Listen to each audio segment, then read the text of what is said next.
dengan ikatan yang terpaksa di bawah langit yang muram penuh kepedihan. Ada anak kecil yang terpaksa menanggung beban.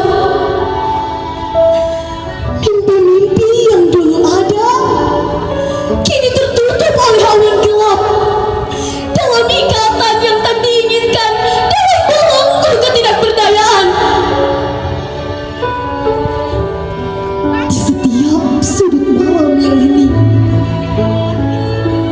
ada isak tangis yang tak terdengar.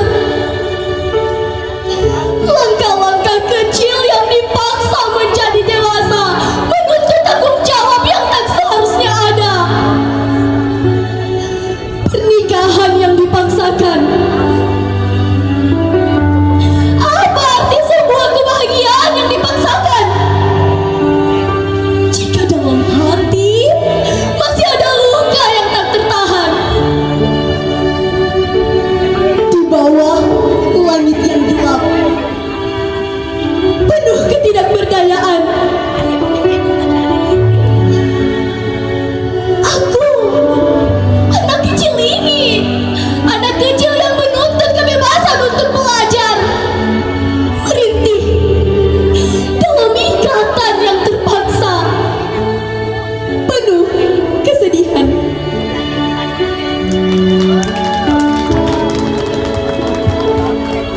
Terima kasih.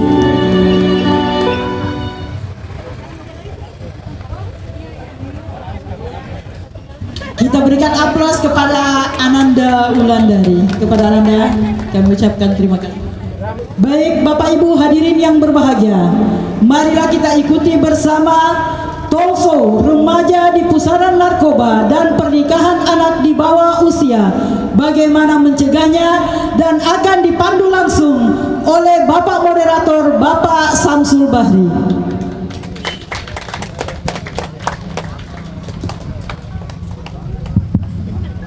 Iya, terima kasih. Masih semangat? Masih semangat? Alhamdulillah wa syukurillah wala haula wala quwata illa billah. Baik para peserta talk show pada siang hari ini, kita mengangkat tema yaitu remaja di pusaran narkoba dan pernikahan anak di bawah usia. Bagaimana mencegahnya? Untuk mengupas hal ini, ada dua orang narasumber yang luar biasa yang siap menyajikan materi yang sebentar akan kita dengar secara seksama. Siapa tahu ada yang kurang berkenan, bisa kita menyampaikan, apakah itu dalam bentuk protes atau unek-unek yang selama ini tertanam di dalam hati kita. Mungkin kita merasa takut untuk menyampaikan. Kali ini adalah satu ruang, satu kesempatan untuk melakukan satu pendekatan komunikasi dengan para narasumber yang luar biasa ini. Baiklah, untuk mempersingkat waktu, kami persilahkan narasumber yang pertama, yaitu seorang wanita yang luar biasa yang pada tahun 2023 telah mendapatkan anugerah nasional, yaitu Manggala Karya Kencana di bidang pendudukan. Beliau menamatkan pendidikannya Magister Manajemen, kemudian jabatan sekarang adalah Kepala Dinas Pengendalian Penduduk dan Keluarga Berencana Kabupaten Toli-Toli. Mari kita sambut yang kami hormati Leli Husna Bantilan, Sarjana Sosial Manajemen Magister, yaitu lahir di Nusa Tenggara Timur tanggal 24 April tahun 1981. Ya. Beliau menjabat sebagai Kasat Narkoba Polres Toli-Toli, menamatkan pendidikan Magister Manajemen di Unpad Palu. Baiklah, kami undang dengan hormat Bapak Herman Yosef, Sarjana Hukum, Magister Hukum.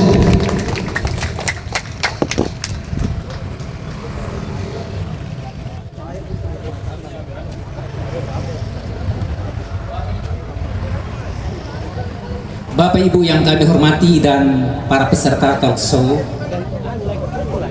yang kami cintai dan kami banggakan, kami melakukan satu pendekatan terhadap dua narasumber yang tertuang dalam satu tema, yaitu remaja di pusaran narkoba dan pernikahan anak di bawah usia. Bagaimana mencegahnya? Kedua hal ini merupakan satu hal yang sangat krusial. Remaja terpapar dengan persoalan obat-obat terlarang. Begitu juga dengan pernikahan anak di bawah usia, di mana menurut penjelasan Pak Bupati tadi melalui Ibu Kepala Dinas Kementerian Penduduk dan Keluarga Berencana Kabupaten Toli, bahwa tingkat pernikahan anak di bawah usia khususnya di Kabupaten Toli mempunyai tingkatan yang luar biasa. Untuk itulah bagaimana cara kita melakukan sebuah pendekatan, bagaimana solusi yang terbaik bagi anak-anak remaja kita. Nah, untuk itu hal yang pertama yang kami lakukan yaitu kami akan tanya dulu kepada Pak Kasat Narkoba mengenai masalah-masalah pelik yang sering menimpa para generasi muda akhir-akhir ini. Selamat siang, Pak.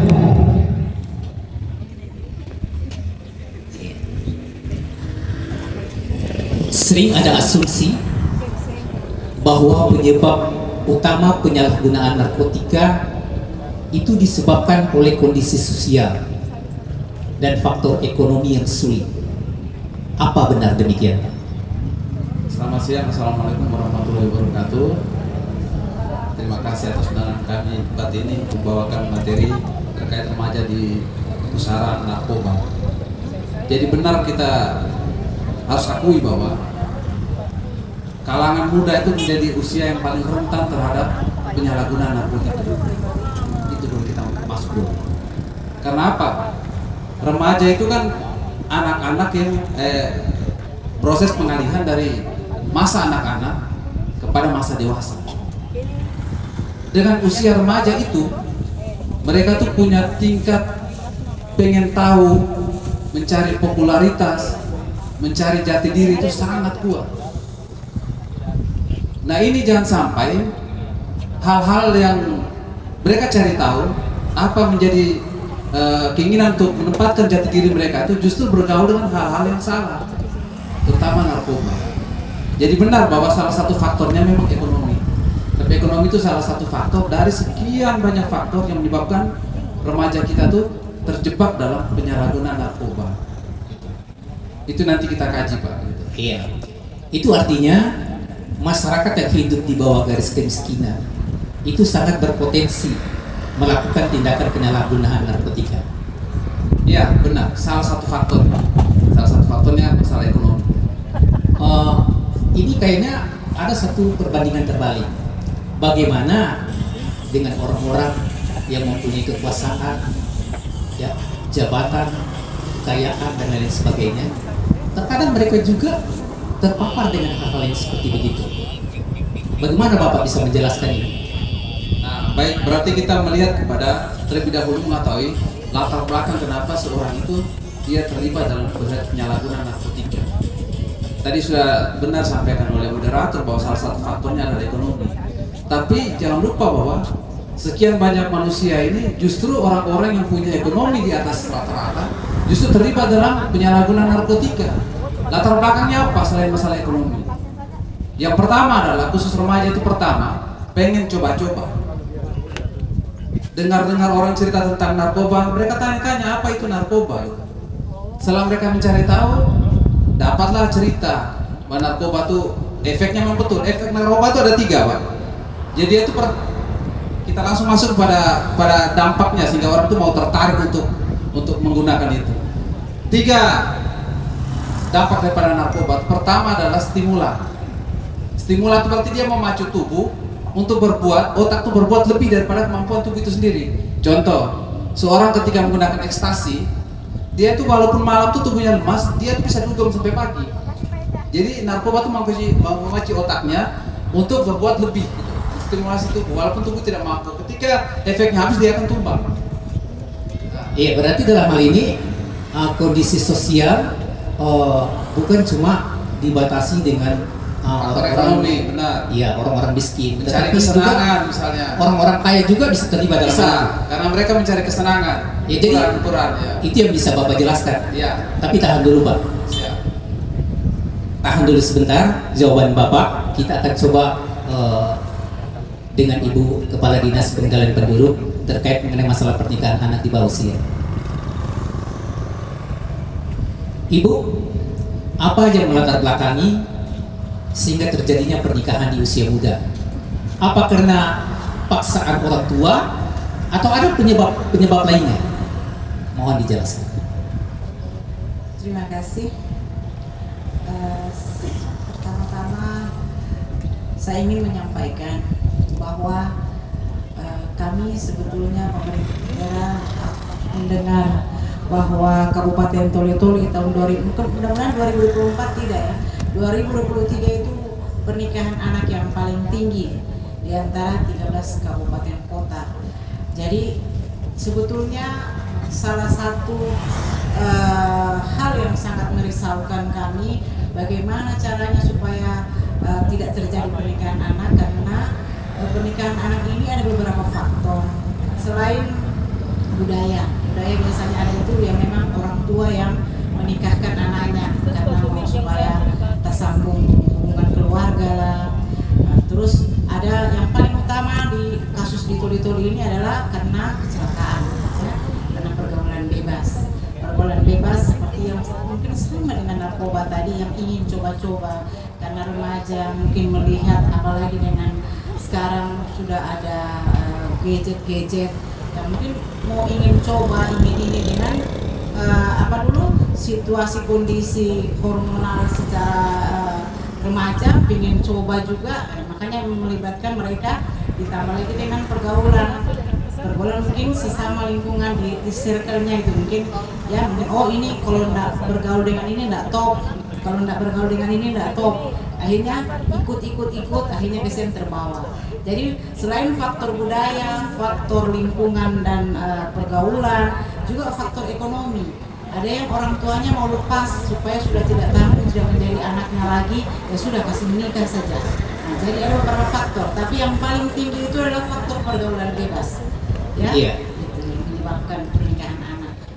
Tapi Ibu, kalau di masyarakat pedesaan itu biasanya ada budaya yang secara paksa mereka menikahkan anak seperti yang Ibu sampaikan tadi, mungkin karena kedekatan emosional, kondisi kekeluargaan. Itu bagaimana? Itu sampai sekarang mata rantainya itu belum putus. Ya, masih saja tetap berlangsung di beberapa wilayah kita dapatkan hal yang semacam itu. Memang sangat miris karena budaya ini yang tapi saya rasa akhir-akhir ini karena masih ada juga yang terjadi, seperti kemarin kami baru turun dari Dambal Selatan, ada kasus yang kenapa anak itu stunting, karena anaknya umur 16 tahun, bukan stunting ya, dia ibu hamil tapi tidak pernah membesarkan kandungan, karena anaknya umur 16 tahun itu dinikahkan oleh orang tuanya karena faktor itu budaya itu, masih 16 tahun sudah dinikahkan. Akhirnya anaknya ini tidak mengkonsumsi zat besi, akhirnya bayinya begitu lahir ya tidak ada lehernya itu tidak ini, akhirnya meninggal. Nah itu dari akibat itu orang tua sudah diingatkan bahwa ini ibu dinikahkan sebetulnya kalau masih 16 tahun begini bisa kita kasih pakai KB kalau memang sudah terlanjur menikah ya. Maksudnya kita menunda kehamilannya itu sampai memang betul-betul dia siap itu umur 21 tahun. Tapi karena ini, tapi akhirnya jadi jerah juga orangnya, oh ya mungkin karena begini-begini, akhirnya terjadi penyesalan. Tapi penyesalan kalau sudah belakangan sudah sama dengan bohong orang bilang ya. Jadi itu faktor budaya, mungkin dari hal-hal yang begitu mungkin ada beberapa masyarakat yang sudah tidak, tapi masih ada juga, masih kuat juga yang masih untuk meneruskan hubungan keluarga. Iya, namun berangkat dari pengalaman mereka juga mungkin punya alasan sendiri kenapa mereka bisa menikahkan anak di usia muda. Sebab ada juga mereka mempunyai satu pegangan bahwa kalau anak sudah usia balik itu sudah bisa dinikahkan. Itu kalau tidak salah itu diatur dalam Kementerian Agama barangkali mungkin dalam persepsi ini berbeda dengan program keluarga berencana yang melakukan pendekatan usia yang ideal dalam melakukan pernikahan anak. Jadi kalau menurut Ibu sebenarnya yang sangat ideal itu di usia berapa Ibu? Kalau dari undang-undang perkawinan yang dari Kementerian Agama itu usianya itu 19 tahun mereka sudah bisa menikahkan ya. Tapi kalau dari BKKBN usia yang pendewasaan usia perkawinan istilahnya PUP, itu wanitanya umur 21 tahun, prianya umur 25 tahun. Itu dianggap sudah mampu secara fisik, secara alat reproduksi juga dia sudah bisa hamil, terus secara ekonomi mungkin dia bisa memenuhi, secara mental dia bisa mengendalikan emosionalnya ataupun apa, karena kalau dalam kehidupan rumah tangga kan pasti akan timbul masalah-masalah, apalagi kalau kita menikah pasti ya namanya dari dua keluarga yang tidak ini, makanya sering timbul masalah. Itu kalau sudah berusia sekian, idealnya di pendewasaan usia perkawinan itu 21 wanita, 25 untuk pria. Jadi artinya dalam hal ini kedua permasalahan ini tidak perlu kita bentur-benturkan karena mereka mempunyai alasan tersendiri. BKKBN juga melakukan satu studi pertimbangan terkait mengenai masalah usia perkawinan yang ideal. Oke, kita tahan dulu, kembali kita buka masalah ini ke ruang forum ya, kita diskusi. Mungkin kita coba melakukan dua peserta atau dua orang yang bisa sharing dengan kedua narasumber ini. Mungkin yang saya buka di sebelah kanan saya dulu. Siapa yang mau bertanya? Satu orang terkait apa yang sudah disampaikan oleh kedua narasumber mengenai masalah narkoba maupun pernikahan anak di usia dini. Ya, silakan.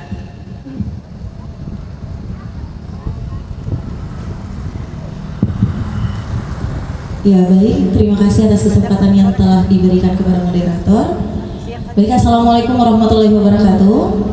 Perkenalkan, nama saya Syahriyanti, saya biasa disapa Sarah. Saya utusan dari Forum Genre Kabupaten Toli-Toli. Jadi terkait dengan tema kita pada hari ini terkait dengan remaja, narkoba dan pernikahan dini. Jadi ketiga substansi ini merupakan tiga hal yang sangat dekat dan menjadi bisa dibilang permasalahan nasional yang dialami Indonesia saat ini, terutama di Kabupaten Toli-Toli yang tercatat sebagai kabupaten urutan pertama dengan pernikahan dini tertinggi di Sulawesi Tengah. Nah, kemudian juga narkoba menjadi termasuk mungkin sebagai salah satu daerah yang tinggi penggunanya, Pak. Bahkan mungkin sesuai yang saya ketahui mungkin ada beberapa titik daerah Toli-Toli menjadi daerah merah, kawasan zona merah terkait dengan narkoba. Jadi yang ingin saya tanyakan, kira-kira apa langkah yang sudah diambil dari pihak Bareskrim Narkoba yang ada di Kabupaten Toli-Toli terkait dengan narkoba ini? Apalagi penyedaran narkoba sekarang kan sudah masuk di lingkungan sekolah, Pak. Dan saya rasa dengan melaksanakan sosialisasi saja itu tidak menjadi langkah yang cukup efektif untuk membuat anak-anak itu paham betul terkait dengan narkoba ini, apalagi dengan faktor tadi. Poinnya saja bisa. Ya. Kemudian yang selanjutnya terkait dengan pernikahan dini, apa langkah yang sudah dilakukan oleh dinas terkait untuk menurunkan angka pernikahan dini? Seperti itu. Terima kasih. Iya, terima kasih. Jadi kita langsung saja jawab pertanyaan yang disampaikan oleh adik kita, ya terkait mengenai masalah yang sudah dilakukan oleh Satuan Polres Toli-Toli dalam rangka mencegah pesatnya pertumbuhan narkoba di kalangan generasi muda, dalam hal ini remaja. Silakan, Pak. Terima kasih, pertanyaan yang sangat bagus. Jadi benar, ini biar semua tahu bahwa Toli-Toli darurat narkoba. Ini yang masyarakat sini tuh sadar tidak sadar tuh, kalau kanker tuh saya katakan kategori stadium 4 malah. Karena apa? Kalau kita lihat peta geografis kita, sumber narkoba itu berasalnya dari mana dulu kita lihat. itu dari Golden Triangle, segitiga Bermuda. Itu dia menggunakan jalur Thailand, Myanmar, Laos. Pintu masuk ke Sulawesi, Kalimantan maupun daerah Jawa itu pintu masuknya adalah Malaysia. Karena narkoba itu dari Cina dia, sabu-sabu. Nah, pintu masuknya dari Malaysia. Kita itu berbatasan langsung dengan Malaysia. Toli-toli itu adalah pintu masuk narkoba internasional, jaringan internasional. Itu harus kita sadari. Pintu masuk narkoba jaringan internasional, toli-toli.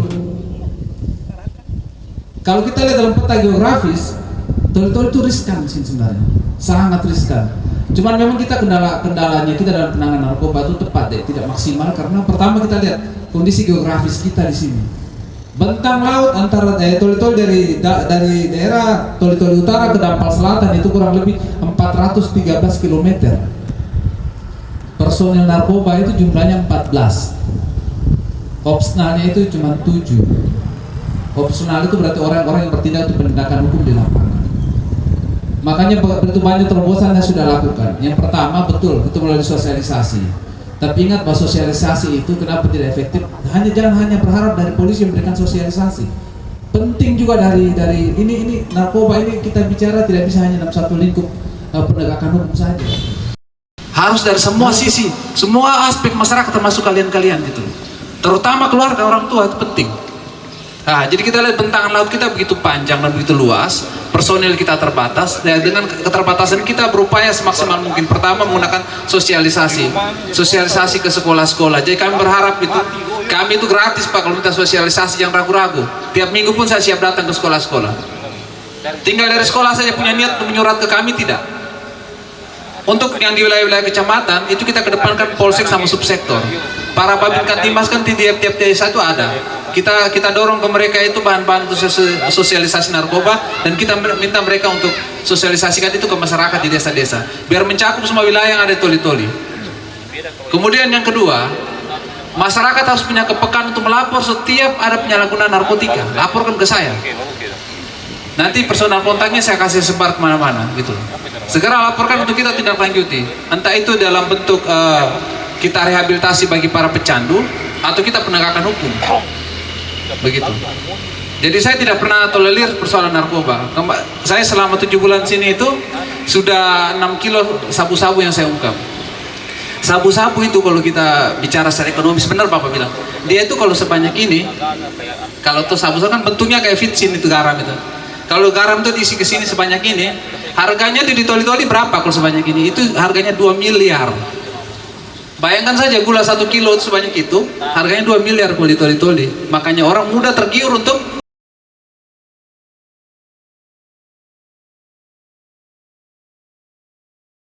hadir. Jadi itu banyak hal. Salah satunya bentangan laut kita luas, personil kita terbatas, upaya-upaya yang kita lakukan melalui sosialisasi, kemudian penegakan hukum. Kemudian kita membentuk dulu ada namanya kampung bebas narkoba. Itu juga dari pemerintah daerah untuk mendorong itu dibangun di tiap-tiap desa. Jadi tiap-tiap desa itu dibentuk semacam lembaga atau apalah bentukan situ untuk bentuk kampus bebas narkoba sehingga kita sama-sama bekerja sama untuk pemberantasan narkoba. Iya, jadi artinya seluruh instrumen sudah dilakukan. Tinggal barangkali mungkin ada komunikasi dua arah yang dibangun antara masyarakat dengan pihak kepolisian, barangkali itu intinya, Pak. Baik. Kami coba kepada Ibu Kadis terkait pertanyaan tadi, apa yang sudah dilakukan ya oleh Dinas Pengendalian Penduduk dan Keluarga Berencana mengenai masalah pernikahan anak di bawah usia. Kalau melihat dari dia punya rating itu tinggi sekali. Silakan, Bu. Terima kasih. Bagaimana mencegahnya? Ya, kalau upaya-upaya yang sudah kami lakukan dari Dinas Pengendalian Penduduk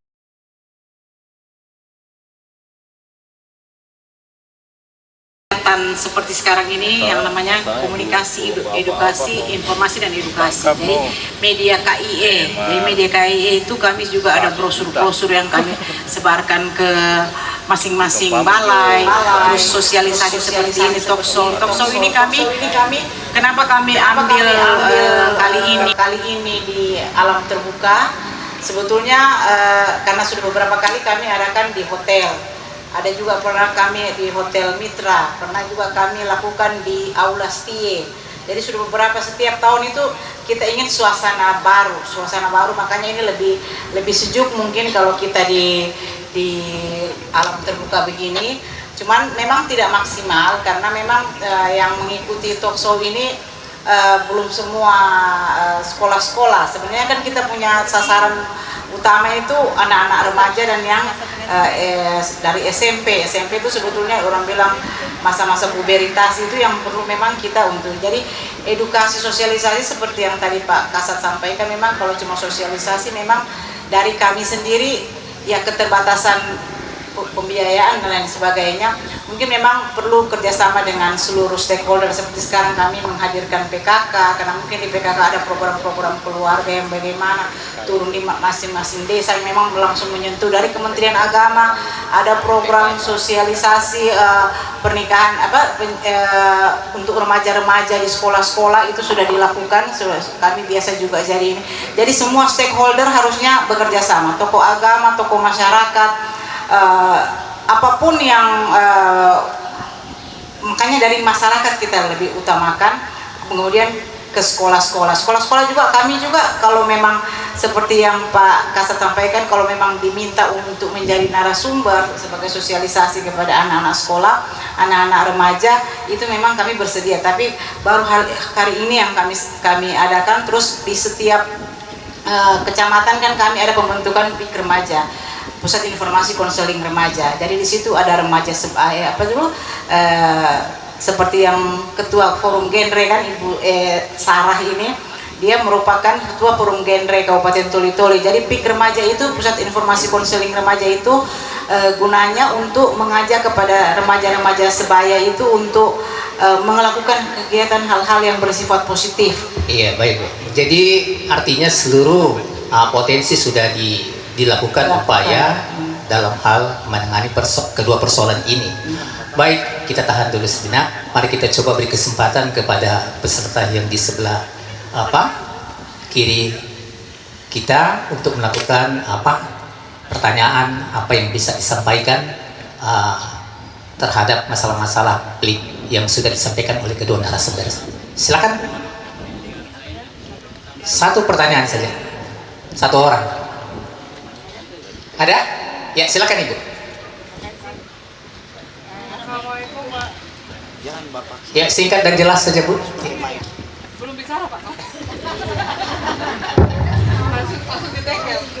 Ya, terima kasih. Assalamualaikum warahmatullahi wabarakatuh dan selamat siang. Jadi saya belum bicara, langsung dipengen jelas saja. Oke, yang jelas sekarang. Pertama, pertanyaan saya tertarik sekali dengan uraian dari adinda saya. Selamat datang, kita satu sivitas akademika tapi beda generasi, karena saya sudah oma-oma. Perkenalkan Ibu Kadis, kebetulan 6-8 tahun yang lalu Badan Narkotika Kabupaten masih berdiri di Toli-Toli, kemudian beberapa tahun kemudian sudah ditarik ke provinsi, dan saat itu saya masih seorang staf dan juga penyuluh lapangan khusus di bidang narkotika dan trafficking.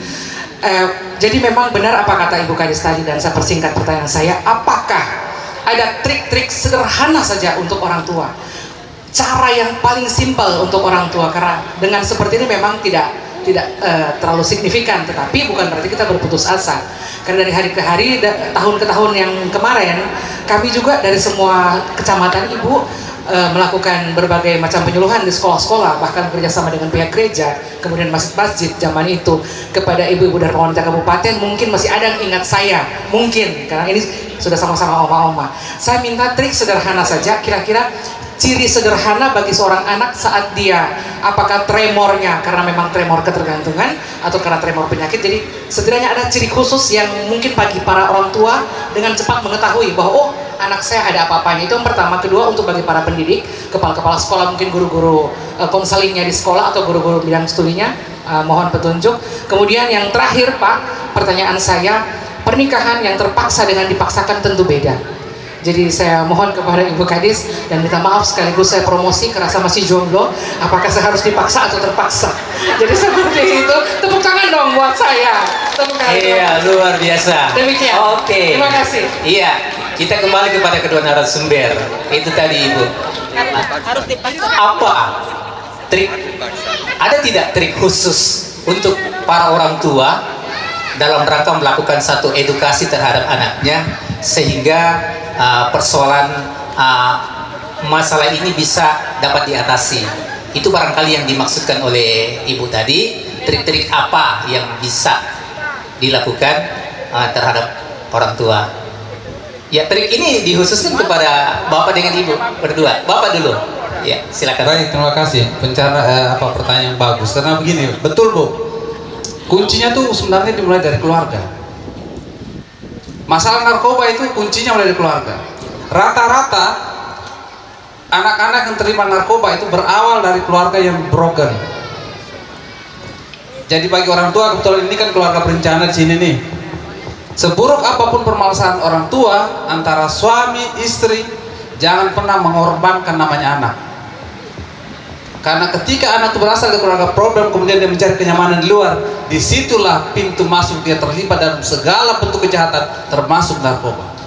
Jadi tolong, walaupun bapak sama ibu berkelahi di rumah, ya anaknya jangan sampai korban. Perhatikan anak itu bertumbuh dan berkembang dengan baik. Perhatian itu bukan hanya berbentuk kita memberikan dia makan, membayar uang sekolahnya atau segala fasilitas dia, tidak. Yang paling penting adalah bagaimana kita membangun mental dia sejak dalam keluarga, dari agamanya maupun perilakunya. Karena apa? Mereka tuh ketika punya masalah di rumah, dia cerita, dia masuk satu komunitas, di situ komunitasnya perokok, dia pasti ikut merokok. Rokok itu adalah pintu masuk narkoba yang paling pertama. Jadi sejak awal kulihat anaknya mulai coba-coba rokok, pulang ke rumah bau-bau rokok, segera ditegur. Perubahan perilaku anak tuh orang tua tuh pasti sangat tahu dia, apalagi seorang ibu. Anaknya pulang bulunya mau minuman, pulangnya sudah larut malam, pertanyakan dia. Pendekatan bagaimana, mau soft kah atau lebih keras sedikit ke dia, itu kan ibu tuh lebih tahu. Tetapi betul-betul dikontrol. Jadi pintu masuknya itu merokok dulu dia. Dari merokok itu dia berlakukan cara menggunakan narkoba itu, contohnya sabu-sabu lah yang paling tren sini. Cara menggunakan dengan cara dihisap, seperti rokok. Ada juga yang memang disuntik ya. Ada juga dihirup kayak Lemfox itu. Nah itu inhaler namanya. Dia dengan cara dihirup. Itu efeknya halusinasi. Begitu dia efek halusinasi, dia merasa senang. Begitu juga anak ketika dia merokok kan mulai ketergantungan. Mulai sering-sering merokok, mencobalah ke sabu-sabu. Yang paling dijaga itu efek ketergantungannya itu. Karena ketika itu saya masuk kepada efek ketergantungan, dia akan terus mencoba dengan dosis yang lebih tinggi. Kemudian lihat anak itu, kalau dia punya kebiasaan yang tidak biasanya mencuri, sudah mulai tahu mencuri uang atau mencuri barang-barang di rumah untuk dia jual. Sampai kadang-kadang pemanas nasi ibunya juga dia jual. Untuk apa? Untuk beli narkotika. Narkotika itu 1 gram itu di sini harganya 2 juta. 1 gram kayak vinsin kan cuma sedikit itu. Baik, Pak. Jadi artinya betul-betul diperhatikan perilaku anaknya intinya. Berarti artinya ini kembali kepada keluarga lagi. Keluarga yang paling penting. Iya, oke. Kembali kepada Ibu Gadis, sama dengan pertanyaan yang sama. Bagaimana trik ya khusus untuk keluarga terkait dengan masalah pernikahan di bawah usia ini? Silakan Ibu. Seperti tadi yang disampaikan oleh Pak Kasat, memang dari keluarga. Keluarga bagaimana pendekatan orang tua. Ada kan juga orang tua yang mungkin emosional atau ini ya, jadi kita memang harus memperhatikan perilaku anak kita, dengan siapa dia berteman, pulang jam berapa. Kita harus menetapkan disiplin. Kalau perlu kita sampaikan jam sekian sudah berhenti pakai gadget, walaupun kan kalau jam 10 mungkin kita tidak tahu anak kita sudah bunuh lampu tapi masih main ini sampai jam 1 malam. Itu yang bisa, jadi memang fungsi kontrol, walaupun orang tua ibunya bapaknya kerja, tapi usahakanlah ada waktu untuk memperhatikan, menanyakan. Jangan juga anak pulang sekolah kita sudah tidak tanya apa dia punya ini. Makanya kalau idealnya, kalau kami itu ada fungsi 8 fungsi keluarga. Fungsi itu kita upayakan kalau maghrib semua makan di meja makan, dan disitulah kita saling bercerita apa yang dialami hari ini, apa yang dialami, ada masalah apa, karena kita tidak tahu anak kita mungkin punya masalah dengan temannya, mungkin punya masalah dengan ini, yang punya teman-teman, kita lihat lingkungan temannya, oh ini suka merokok, jangan berteman dengan itu. Jadi mulai kita fungsi kontrol itu utamanya itu di orang tua, di lingkungan keluarga. Dan kalau ada memang kita rasa sudah lain-lain, ya kita laporkan saja. Misalnya ponakan ya, bukan anak langsung ya, kita harus sampaikan ke orang tuanya, mau manis mau pahit sekalipun untuk kebaikan anak itu. Jadi untuk tidak terjerumus ke pergaulan yang bebas, yang sampai narkoba itu. Makanya kenapa ada kalau untuk ini no seks bebas, no nikah dini, dan no nafsa. Itu 3 no, itu salam genre, itu merupakan salam yang sangat terkenal. Karena salam genre, salam no, katakan 3 no. Nah, no itu sudah termasuk juga nafsa. Tapi fungsi kontrol yang paling utama itu orang tua. Kita tidak bisa mengharapkan guru, lingkungan sekolah. Oh, itu sangat tidak ini. Apalagi dengan dia pasti pulang, kalau maghrib pasti pulang, kita harus kontrol. Dengan anak-anak sekarang banyak kegiatan yang ekstrakurikuler juga, kita juga harus kontrol. Maksudnya itulah dari orang tua sebetulnya, dari keluarga. Jadi artinya lembaga pendidikan formal itu juga bisa bersinergi dengan keluarga. Oke, itu dalam satu bentuk protektif terhadap anak. Namun terkadang begini Ibu dengan Bapak, biasa ini ada melanggar undang-undang perlindungan anak. Terkadang orang tua maupun di lembaga pendidikan formal itu mau melakukan upaya pendidikan, tapi anak itu misalnya dipukul atau bagaimana lah mengekspresikan pembinaan mereka itu berbagai macam karakter. Namun mereka dijerat dengan undang-undang perlindungan anak juga, sehingga sektor pendidikan yang dilakukan oleh sekolah maupun keluarga itu terkadang dihantui dengan persoalan ini. Ibu kan dari DP3A Bu ya? Dinas Perlindungan Anak. Oh iya. Nah, jadi ini pekerjaan barangkali ya terkait dengan masalah undang-undang perlindungan anak juga. Jadi barangkali mungkin terkait dengan protektif terhadap anak juga jangan terlalu berlebihan. Bagaimana cara melindungi anak dengan langkah yang bijaksana. Oke, kita kembali kepada Pak Kasat. Mengapa narkoba ini mudah sekali masuk di kalangan generasi muda, Pak? Baik, terima kasih. Seperti di awal saya katakan bahwa remaja tuh kaum rentan narkoba, gitu kan? Itu kan berawal dari pergaulan. Kenapa dia mudah masuk pada remaja?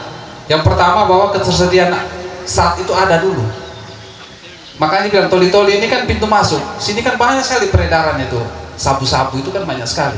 Kemudian kayak ketersediaan saat sepertinya saat adiktif lainnya. Contohnya itu Lemfox. Itu kan dijual secara bebas. Kita tidak menggunakan aturan tertentu untuk membeli itu. Tetapi efeknya itu ketika dihirup adalah menimbulkan efek halusinasi yang punya efek salah satu dampak daripada narkotika itu sendiri. Selain stimulan, depresan, sama halusinasi. Nah, kesediaan alatnya mudah, saatnya mudah. Yang kedua, yaitu kembali kepada pergaulan anak-anak itu gitu. Kembali pada pergaulan dalam lingkungan yang salah. Biasanya kadang-kadang anak-anak bergaul satu kelompok. Contohnya kelompok itu suka minum minuman keras ya, contohnya mereka tuh bisa diterima baik dalam kelompok, itu harus bisa menyesuaikan dengan keadaan di kelompok itu. Jadi ajakan-ajakan seperti itu sehingga dia bisa terima dengan baik berada di kelompok itu, maka dia mencoba-coba juga, akhirnya timbullah ketergantungan ya. Jadi artinya lingkungan juga, faktor lingkungan juga dan kesediaan saat itu sendiri memang ada gitu, sehingga memudahkan mereka untuk mendapatkan itu. Sebesar apa bahayanya bagi remaja ketika mereka sudah terbakar? Nah, yang pertama kita bilang efeknya dulu, dampak daripada pakai itu narkoba itu seperti apa, itu penting dulu, itu mereka harus tahu betul. Maka saya bilang tuh efek narkoba itu ada 3 stimulan. Pertama stimulan, jadi memacu tubuh untuk berbuat lebih. Nah, kemudian yang kedua halusinasi.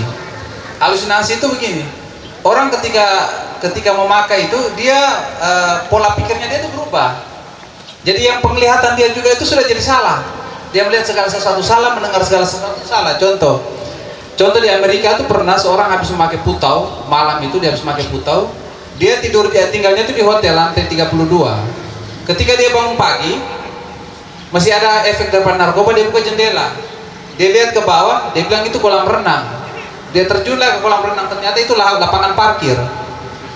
Itulah perubahan, dia salah mempersepsikan apa yang dilihat dia, efek halusinasi itu. Begitu juga salah mendengar. Jadi kadang-kadang orang habis memakai ganja, dia lihat tembok, dia ketawa sama tembok, dipikir tembok tuh orang lagi menceritakan sesuatu yang lucu-lucu. Jadi perubahan perilaku yang itulah sifatnya narkoba itu, ketika dia masuk ke tubuh, sasaran dia itu bukan turun ke bawah, tapi dia naik ke atas. Dia menduduki otak. Ketika dia sudah menduduki otak, dia berperilaku seolah-olah dia itu otak. dia yang mengendalikan kita. Dia serang susunan saraf pusat kita. Itu yang membuat kita tuh jadi perubahan perilaku, jadi halusinasi. Yang awalnya stres begitu pakai itu mulai penenang gitu kan. Orang kalau sebenarnya kalau ada dokter spesialis kejiwaan tuh paling bagus dia menjelaskan, karena ada juga narkotika untuk pengobatan ketika orang tuh depresi, toh entah depresi berat dikasihkan obat penenang seperti diazepam dan lain sebagainya. Seperti Iya itu. baik Pak. Oke, jadi kita garis bawahi di sini bahwa efek itu paling besar itu di halusinasi. Terkadang juga ketika mereka memakai itu rasa konfidensi mereka, menurut asumsi mereka rasa percaya dirinya itu lebih meningkat. Itu asumsi mereka. Berarti mereka berhalusinasi. Oke, baik, kita kembali kepada Ibu Gadis. Apa sebenarnya risiko paling mendasar akibat daripada pernikahan di usia muda ini, Bu? Yang paling mendasar kenapa stunting hubungannya dengan pendewasaan usia perkawinan, dengan keluarga berencana, karena itu salah satu penyebab stunting. Kasus-kasus yang kami angkat ini di audit kasus stunting pada bulan lalu itu rata-rata yang menikah itu di bawah umur, terus bumil kek, ibu hamil kalau dia sudah dalam posisi pernikahan anak, dia tidak paham asupan gizi apa yang harus dia konsumsi, yang harus untuk menghasilkan generasi yang anaknya biar cerdas dan lain sebagainya. Akhirnya dia menyebabkan dirinya tidak mau makan, karena tidak ada pengetahuan karena belum siap, karena masih anak-anak. Akhirnya mereka begitu melahirkan lagi, mereka tidak mau mengasuh anak mereka. Orang tua mereka yang asuh, tidak mau tahu. Dia ibunya yang urus susunya, ibunya yang neneknya yang urus segala macam. Akhirnya itu menyebabkan salah satunya itu stunting. Untuk stunting itu supaya dicegah, salah satunya dengan jangan ada pernikahan anak. Kalau pernikahan anak, jelas dia secara mental, secara ini mereka belum siap untuk menjadi seorang ibu, belum siap untuk hamil, belum siap untuk memiliki seorang anak. Iya, jadi Tanggung artinya jawabnya sebagai ibu belum ada pada dirinya. Jadi artinya pernikahan di usia muda itu berpotensi melahirkan anak stunting. Baik Ibu. Oke. Barangkali apa yang sudah disampaikan lagi oleh kedua narasumber kita pada kali ini, kita coba buka sesi tanya jawab lagi, masing-masing satu sebelah kiri, satu sebelah kanan. Oke, kita sebelah kiri dulu. Siapa yang memulai? Silakan. Ada yang ingin ditanyakan?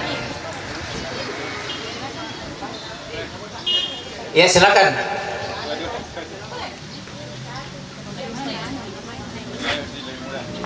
Oke, siapa? Pak Husni atau Pak Sukri? Atau Pak Kusutin dulu?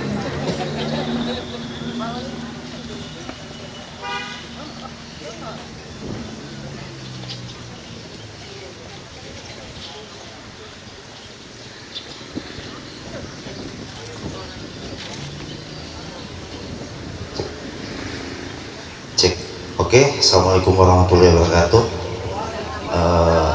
Saya perwakilan dari penyuluh KB Kecamatan Basidondo. Pertanyaan ini saya tujukan kepada Bapak Kasat Narkoba. Baiklah Pak, mungkin barangkali bisa Bapak jelaskan kepada kami selaku masyarakat ciri-ciri langsung masyarakat yang sudah terdampak narkoba. Misalnya kalau kita lihat secara langsung dia nih Pak, oh dia ini sabu-sabu, dia ini pakai, misalnya kalau minuman kan itu Pak gampang kelihatan, bisa dicium dari bau mulut, jalannya sudah miring-miring. Jadi kalau misalnya efek dari narkoba yang kita bisa lihat secara langsung, supaya kita dari masyarakat Pak, apabila kita melihat ciri-ciri seperti itu, kita bisa langsung melaporkan kepada pihak yang berwajib. Oke, mungkin itu saja dulu. Assalamualaikum warahmatullahi wabarakatuh. Iya, silakan Pak. Ciri-ciri langsung orang yang memakai narkoba. Jadi baik, ciri-ciri yang paling nampak dulu. Itu kita perhatikan tubuhnya tuh biasanya ada banyak sayatan. Dia iris-iris tangannya itu. Itu kalau dia sudah tidak dapat narkoba, dia iris-iris tangannya itu, dia ngisap darahnya, karena itu dalam darah itu kan sudah mengalir, sudah terkontaminasi narkoba. Makanya orang sering iris tangannya itu salah satu ciri khas orang pengguna narkoba. Yang kedua, kentara kalau orang tuh halusinasi dia. Halusinasi itu ya seperti saya bilang tadi, dia seperti menghayal, jalannya sempoyongan. Kadang-kadang cerita tuh sering dia tarik-tarik. Iya. Baru biasanya giginya itu hancur. Ya, giginya itu hancur. Itu karena efek dari metafetamin itu kan dia membuat gigi itu jadi rusak. Giginya rusak, kemudian dia ceritanya tuh biasa dia narik-narik dagunya itu. Itu kelihatan sekali dia. Kemudian salah satu yang kita bisa perhatikan itu ketika kita menemukan alat-alat untuk menggunakan narkotika, contohnya bong. Bong itu sebenarnya mudah dibuat ya, dari botol aquagin saya dimasukkan pipet, itu ada contohnya bong, mungkin kan tidak kita bawa ya. Alat bong atau alat suntik, ya itu kan bisa kita tahu bahwa berarti indikasi bahwa ini orang ada menggunakan narkotika. Biasanya temukan di kamar. Baru biasanya orang yang pengguna narkoba itu dia suka menyendiri. Menyendirinya itu biasanya di kamar mandi, dia duduk sendiri sembunyi. Dia seperti mengucilkan diri dari keramaian dia. Itu ciri-ciri yang, jadi kita melihat orang punya gejala kejiwaan itu seperti orang punya penyakit jiwa itu, seperti itulah ciri-cirinya orang sudah terkena narkoba. Karena narkoba itu kan dia menyerang susunan saraf pusat. Jadi kalau orang gejala-gejala, sebenarnya narkoba itu obat untuk orang penyakit jiwa sebenarnya. Orang yang tingkat stresnya tinggi konsultasi ke dokter kejiwaan biasanya dikasih diazepam, polvitis kayak gitu. Itu obat-obat penenang, antidepresan. Jadi ketika minum itu, kita yang awalnya tuh karena mungkin sibuk dengan pekerjaan, stres kan, menumpuk tidurnya, susah tidur malam, itu kan sudah boleh dikatakan sudah memiliki gejala-gejala penyakit kejiwaan. Itulah dikasihkan obat-obat oleh dokter kejiwaan. Itu sebenarnya itu obat itu narkoba sebenarnya, tetapi dengan kadar yang terukur, yang sudah ditetapkan oleh Kementerian Kesehatan, makanya penggunaan itu lebih banyak efektif untuk menyembuhkan gitu. Nah, jadi gejala-gejala seperti orang gila sebenarnya mirip itulah. Tetapi untuk memperjelas itu silahkan dilapor ke kami. Nanti tahap awalnya kami akan lakukan tes urin. Ya itu akan ketahuan bahwa dia itu menggunakan narkoba. Tenang, nanti Bapak laporkan kami tes urin ke tempat siapa yang Bapak indikasikan di lingkungan Bapak terlibat narkoba. Alat tes urin kita ada tersedia itu. Nanti jangan sungkan-sungkan sampaikan ke kami, biar kami lakukan tes urin. Gitu. Terima kasih. Iya, baik Pak. Jadi salah satu ciri langsung itu seperti apa yang sudah disampaikan oleh Pak Kasat Narkoba tadi. Baik, kita berikan kesempatan di sebelah kanan saya. Satu penanya lagi, ya, singkat, jelas, satu saja. Oke, tadi sudah perempuan tadi, laki-laki lagi. Silakan.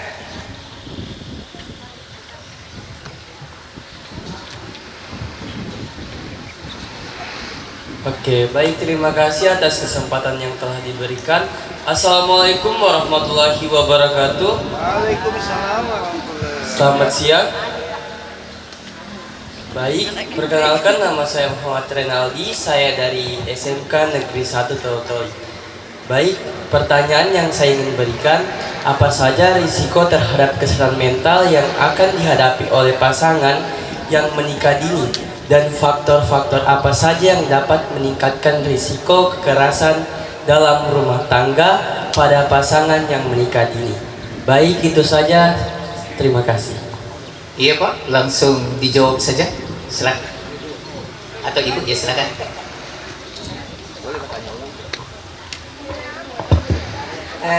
Yang mempengaruhi apabila menikah belum pada usia sepantasnya, resiko akibat kesalahan rumah tangga ya terjadi karena pasangannya, suaminya belum punya pekerjaan, akhirnya bisa menyebabkan ya itu berkelahi.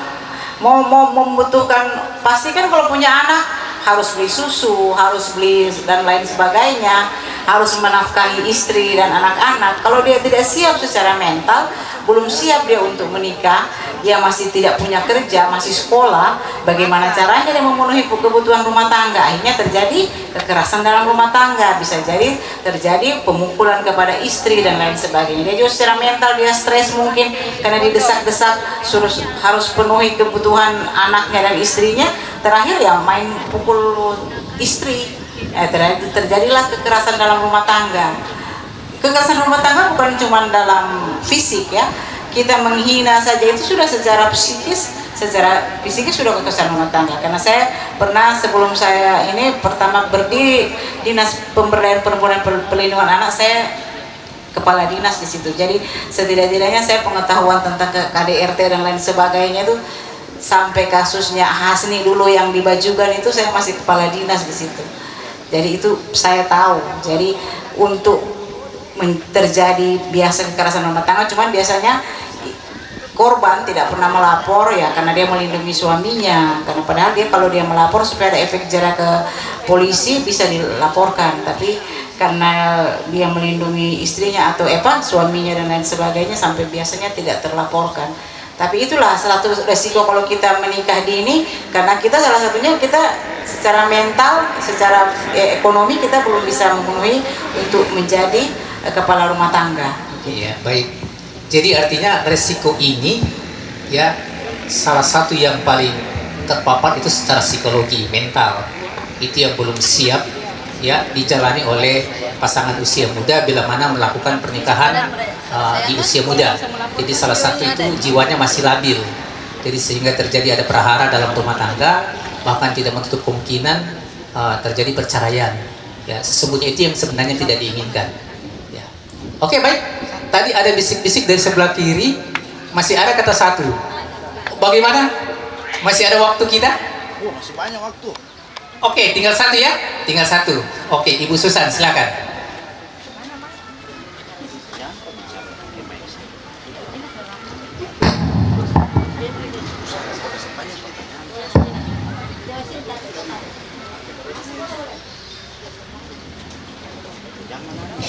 Tidak menangis. Assalamualaikum warahmatullahi wabarakatuh. Ya, ini pertanyaan untuk kedua narasumber yang berada di depan. Ini berkaitan dengan isu-isu tentang beredarnya itu salah satu program BKKBN tentang alat kontrasepsi yang akan dikeluarkan penggunanya yang menggunakan itu di kalangan pelajar. Apa pendapat Ibu dan Bapak jika memang alat kontrasepsi ini berlaku untuk pelajar, mungkin terutama kondom, karena yang lagi pro dan kontra, apalagi lagi saya sebagai orang tua justru sangat merasa khawatir dengan adanya isu-isu ini, Pak, program ini, karena sebagai kalau dari untuk penyuluh kami juga sudah melakukan, tapi mewakili sebagai orang tua ini membuka peluang untuk anak saya atau kalangan remaja itu bisa melakukan seks bebas di luar nikah. Oke, makasih.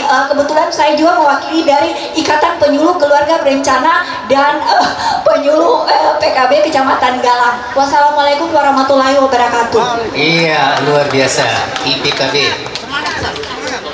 Jadi itu bukan cuma isu, itu sementara digodok mengenai masalah persoalan ini. Jadi ada salah satu pendekatan kebijakan mengenai masalah bagaimana alat kontrasepsi itu bisa diberikan kepada para pelajar atau siswa. Entah alasannya seperti apa, yang jelas ini mungkin akan berimplikasi terhadap hal-hal yang mungkin bisa berpengaruh besar terhadap kekhawatiran ya, apakah di kalangan keluarga maupun lingkungan pendidikan formal. Barangkali Ibu bisa menjelaskannya. Silakan, Bu. Ya, mudah-mudahan masih digodok, mudah-mudahan tidak sampai disahkan. Amin. Ya, karena semua memprihatinkan, termasuk Majelis Ulama Indonesia. Saya dengar berita itu protes itu kalau sampai disahkan undang-undang itu, memang sangat memprihatinkan.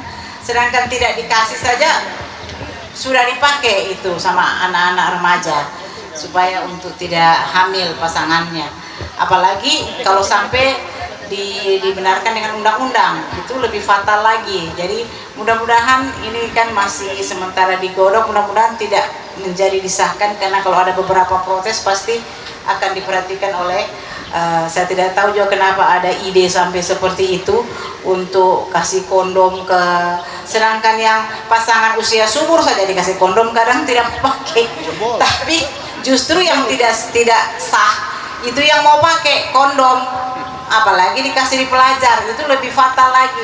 Jadi mudah-mudahan kita berdoa, mudah-mudahan tidak sampai. Kalau saya sangat tidak setuju, oleh tanya tidak setuju, tidak setuju, sangat tidak setuju, pasti akan mempengaruhi pernikahan anak lebih banyak lagi kalau memang itu sampai disahkan oleh undang-undang. Mudah-mudahan tidak sampai disahkan. Iya, baik Ibu. Bukan berarti mereka tidak punya tanpa alasan untuk mewacanakan persoalan itu, ya. Sebab mungkin berangkat dari persoalan nikah di usia muda itu relatif sangat meningkat, makanya ada wacana kebijakan mengeluarkan aturan tersebut. Mungkin barangkali dari persoalan itu pertimbangannya, tapi mudah-mudahan tidak terjadi. Oke, saya kembali ke Pak Kasat sedikit saja Pak. Ya, kira-kira bagaimana Pak? Jangan sampai ini ada tebang pilih, dia tajam ke bawah, tumpul ke atas. Kira-kira bagaimana Pak? Kalau misalnya ada anggota, mohon maaf sebelumnya ini, kalau misalnya ada satuan dari Polres terindikasi hal-hal yang menyangkut mengenai masalah narkoba, apa yang bisa Bapak lakukan terhadap persoalan ini? Terima kasih. Jadi perlu diketahui bahwa saya biasanya bukan magister manajemen, saya magister hukum tadi ya. Jadi kita tuh kalau belajar hukum tuh ada asas namanya equality before the law. Semua orang tuh sama di hadapan hukum. Mau dia itu pejabat, mau dia itu institusi penegak hukum, semuanya sama. Kita lihat televisi Jenderal Bintang 2 aja diproses karena terlibat dalam narkoba. Kita lihat di media sosial tuh kasat-kasat narkoba pun berapa yang diproses karena pelanggaran terhadap penyalahgunaan narkotika. Memang narkotika itu riskan tidak hanya kepada masyarakat, tetapi masuk kepada institusi penegak hukum sekalipun. Nah, saya di sini itu baru bertugas selama kurang lebih 9 bulan ya di Toli-Toli. Sebelumnya itu saya KBO narkoba di daerah Banggai, Lubuk. Di sana itu saya tangkap polisi 2 orang. Keluarga polisi juga saya tangkap, anak polisi juga saya tangkap. Di sini kan ada polisi juga saya tangkap. Pertama saya menjabat itu polisi yang saya tangkap. Sekarang dalam proses penegakan hukum dan upaya banding, dan kita bisa ikuti itu di sini oknum polisi. Begitu. Jadi bagi saya itu tidak ada bilang tebang pilih. Kapan kau terlibat saya selesaikan kau gitu. Begitu. Kemarin juga ada juga dari luar biasa. Begitu. Penegakan hukum itu ibaratnya gimana? Lantai itu mau bersih kalau sapunya sendiri kotor. Begitu. Jadi bagi saya itu asas hukum itu saya pegang teguh dalam pelaksanaan tugas saya sehari-hari. Kemarin juga ada dari luar itu saya memproteksi Toli-Toli. Ada bandar dari luar tuh dari daerah Parimo tuh bawa sabu-sabu masuk Toli-Toli. Saya tembak itu masuk ke rumah sakit sekarang. Selesai, tidak ada cerita. Narkoba itu tempatnya cuma 3 kalau orang terlibat dengan penyalahgunaan narkotika. Yang pertama rumah sakit, yang kedua mati, kuburan dia. Tuh. Yang ketiga penjara, itu saya tempatnya. Tidak ada tempat lain untuk penyalahgunaan narkotika itu, siapapun itu. Jadi saya mohon kepada seluruh masyarakat, seluruh elemen masyarakat dimanapun berada, tolong informasi sekecil apapun tentang peredaran narkotika sampaikan ke saya secara langsung. Ruangan saya terbuka 1x24 jam, rumah saya terbuka 1x24 jam. Masyarakat ingin melaporkan itu, dan silakan dikawal proses penegakan hukum. Ketika melapor, apa tindakan saya lakukan? Silakan kita kawal. Ada lembaga swadaya masyarakatnya, ada LSM, ada wartawan, silakan. Begitu Pak. Saya terima kasih untuk yang sudah peka, dan yang belum peka silakan bantu kami untuk memberantas narkoba khususnya di wilayah Toli-Toli ini. Terima kasih. Iya, luar biasa. Jadi beliau berkomitmen terhadap persoalan ini, tidak ada tempat bagi pengguna narkoba. Nah, jadi sekali lagi mari kita berikan aplaus kepada kasat narkoba. Oke, kita sampai kepada closing statement. Ya, Ibu, apa yang mau disampaikan?